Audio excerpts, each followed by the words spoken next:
Hi, I'm Ivan. Let's take a deep dive on getting out of the detailing business.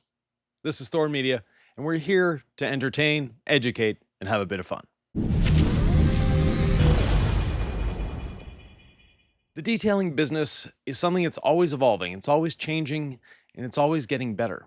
But there's always people coming and going. I've been in the industry 45 years now, and let's just say it's a revolving door. Detailing is a very easy business to get into. And people get into detailing very simply. They start building a business and things go well, but they burn themselves out. And that can happen shortly or it can happen long term. Now, some people get out of it because, frankly, their business skills suck. And if your business skills are that bad, no matter what business you're doing, especially detailing, you're not going to survive very long. But people get out of detailing usually the 5 to 10 year mark. Their bodies are getting sore, they're burnt out, they don't see a future for themselves in detailing. And that's something that maybe with this little conversation, we can turn around. First of all, most people, when they're getting out of the detailing business, all they do is sell off their stuff because they haven't built a business they can sell. And that is something that a lot of detailers don't have an eye on. And that is your exit strategy. The day you start a business is the day you should be forging your exit strategy. It should be with a goal to sell your business, not just, I'm tired, I'm going to move on to something else. Let's sell off a couple polishers and a bit of polish and a few coatings and call it a day.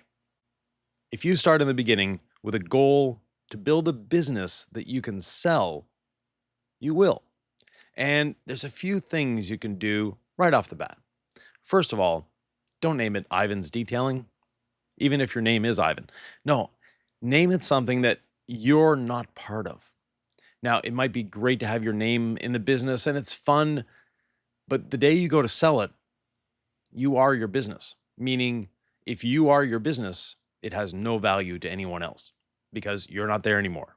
So, let's say you're in Fort Myers, Florida, where I'm at now. Well, Fort Myers Detailing might be a good name, or Florida Detailing, or something like that. Make it more generic a name. And don't try to be cute with your name. Being cute with your name also sometimes makes it harder to find and things like that. Now, the other aspect of that is in today's social media, we need to have our social media that aligns with the business name. So find a name that you can brand on social media, and that is Facebook, Instagram, yes, even TikTok, and YouTube. And of course, email and website. If you can't have a website with your name or you have to spell it funky or something like that, it may not work out too well for you. When you're starting your business, treat it as a business. And too many people go down the same road. And that is pricing is too low and they work too many hours because they're trying to build a business. Well, your business should not be built around you having to work 60 or 80 hours a week. Your business should not be built around you just barely making ends meet. No, if you're going to have a successful business, you need to pay yourself first. And you need to pay yourself enough that it's worthwhile being a business owner. Because yes, even though the doors close at 5 p.m., doesn't mean you stop thinking at 5 p.m. about your business. Working yourself to the bone, not paying yourself enough, is one of the reasons people burn out of this industry. And you really don't have to do either one of those. It's very simple to build your business that you can work your 40 hours a week and call it a day. You don't need to be there for 72 hours or 100 hours a week. The grind is something you should do with coffee beans, not something you should do with yourself. You don't want to be grinding. You don't want to be overworking yourself because that gets old very quickly and it makes you get old very quickly. Instead, concentrate on making your business profitable in the hours that you need to work. And that's it. You don't need to work more than 8 hours a day. More than 8 hours, you're actually losing efficiency. You're losing concentration. You're not doing as good a job. And honestly, if you can't do the work that you need to do in 8 hours, then you need to learn how to schedule better. Speaking of scheduling better, there's a lot of great programs out there that will help you with that. One of my favorites is You're Able. Reach out to them. Great people, great family business, and they really do help detailers succeed. So, a little plug for You're Able there. Speaking of plugging things, you might want to subscribe to the THOR channel. Always a good thing to do. Once you get your business going, you will soon realize that there's a cap to it. And that cap for most detailers is somewhere between $200,000 and $250,000 a year, assuming you're working 40 hours a week and you're doing coatings, things like that.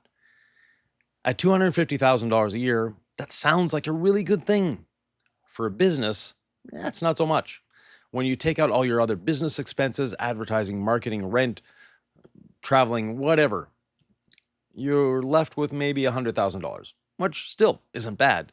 But can you afford a house on a $100,000 salary? Probably not, depending on where you are. You want to be able to not only have a business, you want to afford to live. You want to be able to pay for a house. You want to be able to go on vacation once in a while.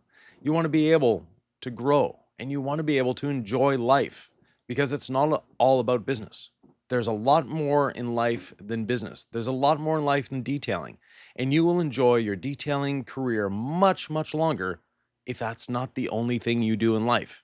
If you have other activities, other sports, other hobbies, other things to occupy your mind, detailing will be much more fun for a much longer time. Now, how do you get past that $250,000 cap? Easy. Hire an employee. Many people struggle needlessly with hiring employees because the employee will never do as well as I do, or no one can match my quality. Well, if that's the way you're thinking, you might as well get a detailing right now. No, seriously. If you're running a business, you should be able to train your employees to be better than you. That's the whole goal. If you're running the business, you don't want to be working in the business. And if you're a sole entrepreneur, and there's nothing wrong with that, by the way. I've often dreamed about just having a small garage, doing 1 or 2 cars a week, and that's it. But as a serial entrepreneur, never really worked out for me. Uh, you know, I needed a little more in life, a little more challenge. But it is a great way of doing things. If you're able to make a living, have fun, and enjoy it, there's nothing wrong with being a sole proprietor operator. Just know that at the end of it, you won't have much to sell. But if you have employees and your business can run itself without you having to be there, then now you have a business you can sell. You have a business you can profit from, and you have a business that can continue to grow. Once you get past that hurdle of the first employee, the second, third, fourth, 10th, 100th employee becomes much easier. There's one criteria that a lot of people stress about when they hire their first employee is, am I going to have enough work for that employee? The answer is, don't worry about it. Other businesses, when they don't have enough work for their employees, guess what they do? They lay them off. It's as simple as that. But as a good entrepreneur, now that you have an employee out there polishing the cars, washing the cars, doing the interiors, applying the coating, you can concentrate on building your business, getting more customers, satisfying the customers even more, and getting more work for your employee. And when you get to that point where you need a second, third, fourth, whatever employee, it becomes easier for you. Each employee becomes easier. Now, there's one thing when having employees is being able to recognize your employees' worth. Not just the dollar and cents, but are they actually helping your business? And there are times when you'll have to fire an employee. Yes, that happens. And for myself, it was always a relief firing an employee because employees sometimes are lazy, not in a bad way, meaning that they're coming to work, they may not actually enjoy what they're doing. And that ends up showing in how they react, how they work, the quality they put out, their general attitude. And if someone is not happy coming to work, as an employer, your job is to fire them. Now, of course, you're going to try to make them happy, but after a couple attempts, if it's not turning around, they're not getting better, then it's up to you to give them a little nudge to make their life better. Because some people, like I said, are too lazy. And instead of going out and looking for another job because the job they have right now is not satisfying them, they just stay there. and complain, do poor work, etc., etc. In reality, what we want to do as employers is valorize those that are doing a great job. And those that aren't, find out why. And if that why is they just don't enjoy the job, give them the nudge to go find another job. Because in the end, they're going to be very happy. Now, when you sit them down in the office and you tell them, sorry, you got to go, that may not be the best day of their lives. But I always explain to the employees, I'm doing this for you. It's obvious you are not happy here, and you may put on this air of happiness, but you're doing a poor job. You're not learning, you're not progressing, you're not getting better, you're just getting worse. So I'm going to help you. I'm giving you 2 weeks, and that's paid. And whether you decide to stay here for those 2 weeks or not a problem. In those 2 weeks, you're probably going to find another job. And when you do, it's going to be better for you because you're going to know what you don't want to do and you're going to know what you want to do going forward. Now, today's day and age, there is a surplus of jobs and a lack of employees. So you have to be a little more creative when hiring employees. And for myself, I never looked at someone that was looking for a job. I know it's a little weird, but I always hired people that were already working, but maybe not 100% happy in their job. And I did that by headhunting, by going to a store and seeing someone that gave exceptional customer service, and then offering them a position that was better than the position they were in, giving them a ladder to climb. And that's another thing. As a business owner, you need a ladder to climb, but so do your employees. If the employee you hire is going to be Ivan's lackey for the next 20 years, they're not going to stay around for 20 years. Trust me. They need to have a ladder. They need to have goals. And without goals, it's a job. With goals, it becomes a career. And detailing can definitely be a career path. Trust me. Now, for us, our career path was easy. You start in the wash bay, then you go to interiors, and then polishing, and then ceramic coating, and then body work, and then owning your own franchise, or managing one of the franchises, then owning your own franchise. That was our ladder, and you can provide the same ladder. Now, you may never have an intention of opening a second location today, but with the right team in place, it becomes easy to open a second location. So if you let that be known to your team that your goal is to one day open a second location, and one of you that's on the floor right now is going to manage that second location or manage this location as you go to the second one, then everyone has a ladder. Now, one important part of a ladder is you never want someone to climb over someone else going up that ladder. No, no, no, no. That never works out for anyone. What you want to do is encourage your employees, encourage your staff to climb the ladder, but always helping someone else up the ladder. So for myself, if someone wanted to go to that next position, they had to find their own replacement. In other words, you can't get to step 6 of the ladder unless you have someone to replace you in step 5, meaning that my employees helped each other out. Those that were going up the ladder were always bringing other people up the ladder with them. And that helped me tremendously, but it also helped them.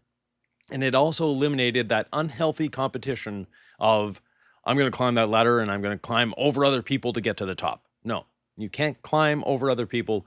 You have to help the one in front of you move up a rung so you can move up a rung. And if you want to move up a rung, you have to bring someone else up with you.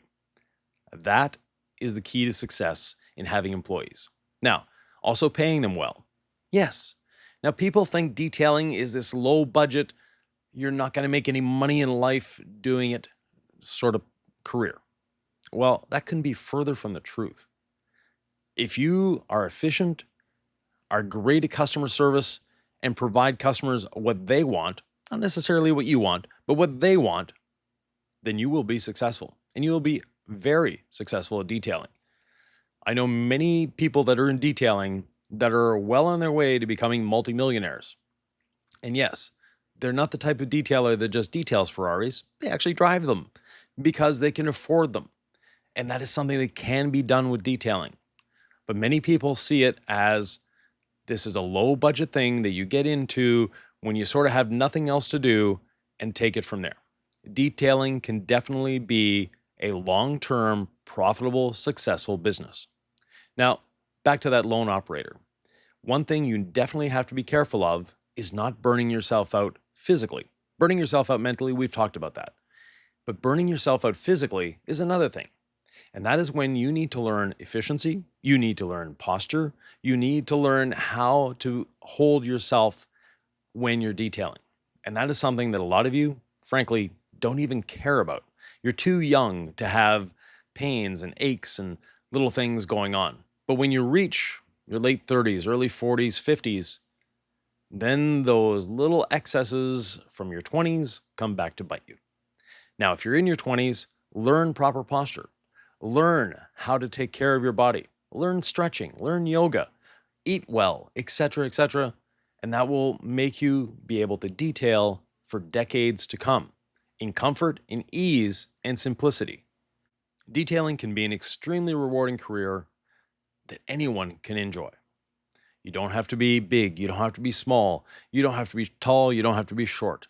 There's room for everyone in detailing. Detailing doesn't require massive amounts of physical strength.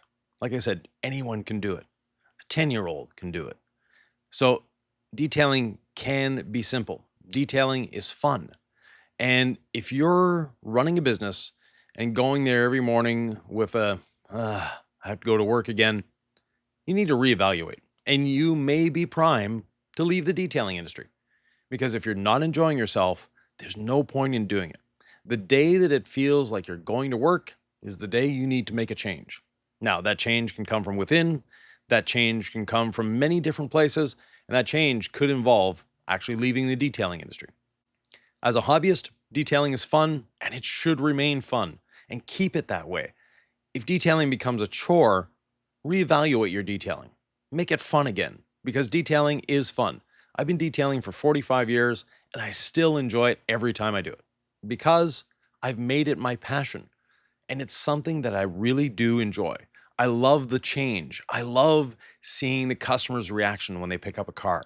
Those are all things that feed me. And I love teaching detailing. I teach many people throughout a year, and seeing that spark light up when they realize that, hey, I can do this. Or I never thought I could polish with a rotary, and now I'm finishing with a rotary.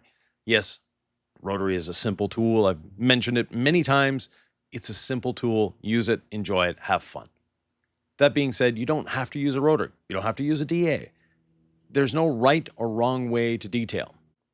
There's a lot of really good ways, and there might be a few, maybe not so good ways. But nonetheless, in the end, if you're happy with the results and your customers are happy with the result, go for it.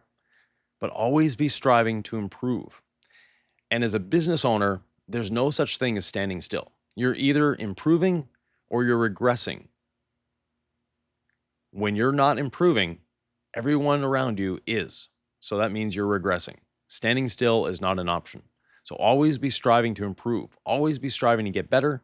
Always be striving to be more efficient, effective, profitable, and increase your customer satisfaction. If you have any questions, comments, thoughts, or ideas, leave them below. Don't forget to subscribe, hit that notification bell, and check out all the other great podcasts on the THOR Media channel.